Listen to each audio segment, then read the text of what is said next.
Mi dve sva zelo dobre prijateljice. Mislim, da bo ta vez, ki se je takrat zgradila, za vedno ostala. Tudi ko bo že stara, se bo verjetno obiskvala.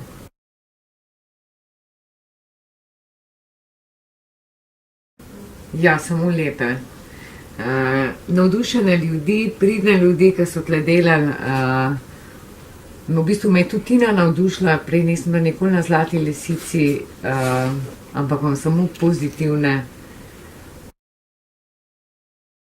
Ja, jaz upam, da se bodo druge naše punce dobro uvrstile. Tudi druge so dobre. Življenje gre naprej, ne, in upam, želim, da se Ilka čim boljše okreva in da se čim hitreje začne rehabilitirati. Našim puncam pa želim, da se res dobro odrežejo.